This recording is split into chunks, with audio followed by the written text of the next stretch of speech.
You are walking across a dry lakebed in what will one day be called Kenya. The sun is low. The grass is tall enough to hide in. You are moving fast because you have to. Behind you, 12 people from your group are dead. You did not see it coming. For a long time, scientists assumed you never would have. The old story was that war, organized, deliberate, lethal violence between groups was something your ancestors only invented after they settled down, after farming, after property, after something worth fighting over. The old story was that hunter-gatherers were peaceful, that violence was a product of civilization. That story is wrong. In 2016, a team of researchers, led by Marta Mirazon-Lahar at the University of Cambridge, made a discovery at a site called Nataruk on the shores of what was once a lagoon in western Turkana, Kenya. They found the remains of 27 people. Men, women, children, a woman who was in the late stages of pregnancy. The skeletons told a story that took a long time for anyone to want to believe. Blunt force, trauma to the skulls. Obsidian blades embedded in bone, hands and knees still bound at the moment of death. One man had been struck in the head so hard the bone had caved in. These were not accident victims. These were not people who had fallen off a cliff. These people had been attacked and attacked with deliberate, organized violence. The site dated to roughly 10,000 years ago. This was not a war between farmers defending their grain stores. These were nomadic foragers, and someone had hunted them down. The discovery at Nataruk was not supposed to happen. So, what does it actually tell you? When did your ancestors first start killing each other in groups, and was violence something they invented or something they inherited? To understand that you have to go back much further than 10,000 years. You have to go back to before your species even existed. Here is something that might unsettle you. You are not the first hominin to kill. The evidence for interpersonal violence, one individual harming another, goes back at least 400,000 years. A skull found at Cima de los Huesos in Spain, a site that translates to the pit of bones, shows 2 overlapping fractures on the frontal lobe. The injury pattern analyzed by a team led by Nohemi Sala in 2015 is consistent with being struck twice in the same spot with the same object, from the front at close range. This was not an accident. This was not an animal attack. This was deliberate. The individual who owned that skull was killed by another hominin. The being doing the killing was not even Homo sapiens. It was a Neanderthal, or a close relative, a species that had been walking the earth for hundreds of thousands of years before you arrived. Violence, in other words, predates you.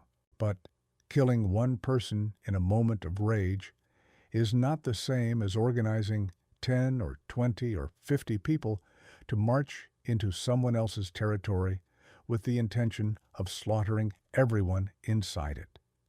That requires planning. It requires coordination. It requires something that looks unmistakably like war. And the deeper you go into the archaeological record, the harder it becomes to say when exactly that line was crossed. Let's reconstruct what Nataruk actually looked like. You are standing at the edge of a lagoon.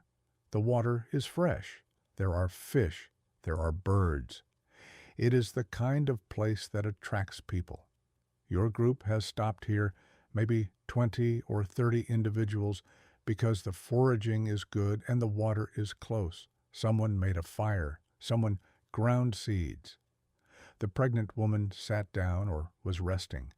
And then something happened at the edge of the camp, something fast, and the people who came out of the grass were not there to trade. The attack was thorough.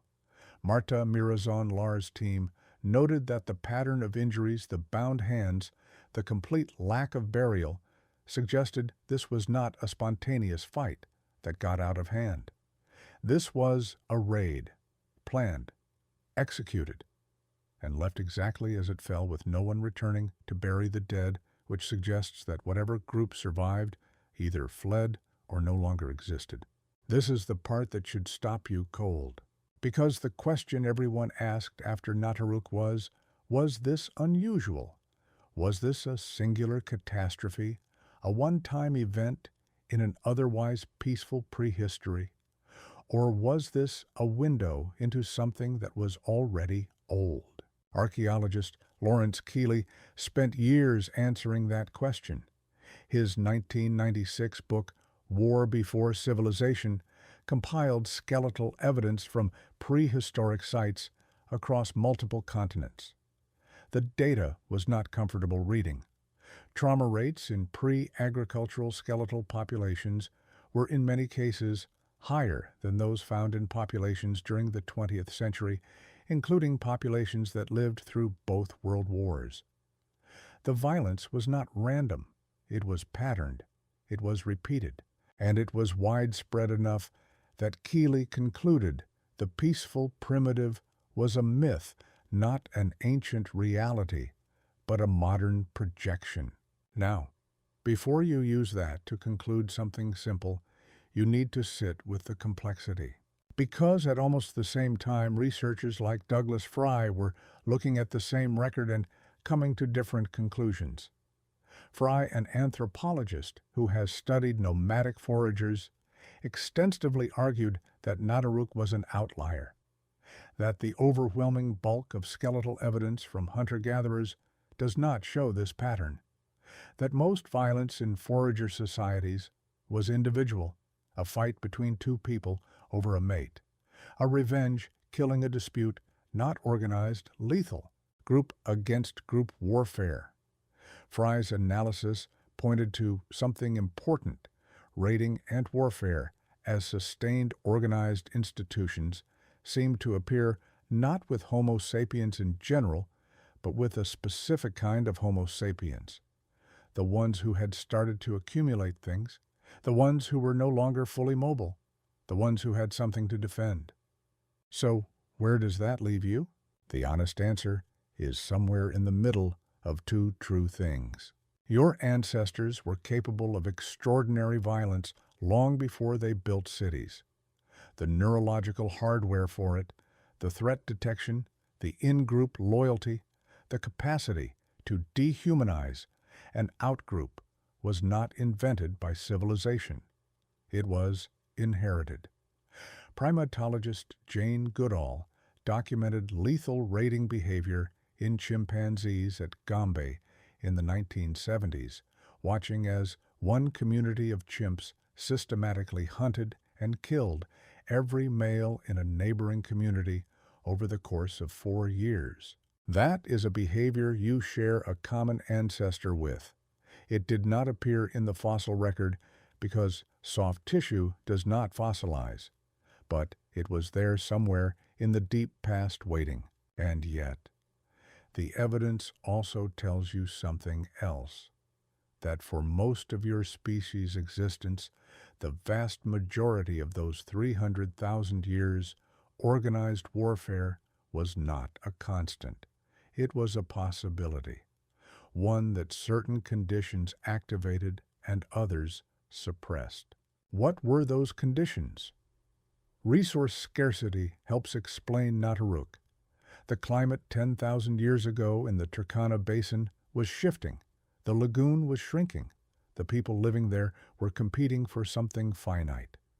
Steven LeBlanc, an archaeologist at Harvard's Peabody Museum, has argued across decades of fieldwork that intergroup violence spikes reliably when resources become unpredictable. It is not wealth that triggers war. It is the threat of losing what little you have. There is something in that pattern that should feel familiar to you. The oldest confirmed mass violence in the archaeological record now sits at a site called Crow Creek in South Dakota. Around 1325 CE, not ancient in the way your ancestors were ancient but by the standards of recorded history, the remains of nearly 500 individuals were found in a mass grave, scalped, mutilated, many showing signs of previous healed injuries, which means they had survived violence before, which means this community had been at war for a long time before the massacre that ended them. The site was excavated and analyzed by P. Willie in the 1990s, and the evidence pointed to a prolonged period of drought. Food was scarce. The violence was catastrophic. 10,000 years ago in Kenya, 700 years ago in South Dakota. The trigger is different in each case. The result is the same. So, when did ancient humans first start fighting each other? The answer is probably not a date. It is not a threshold.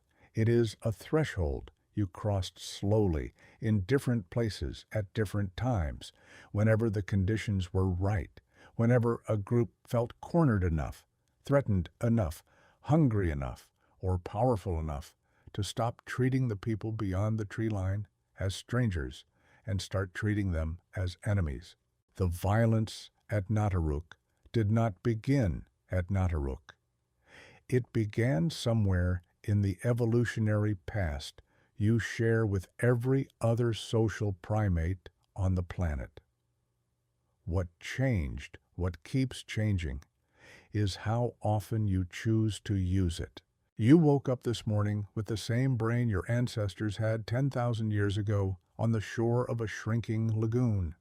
The same capacity for threat response, for in-group loyalty, for the kind of fear that tips into aggression. The conditions around you are different. The instincts are not. The oldest war in history did not start with a declaration. It started with a sound at the edge of the grass.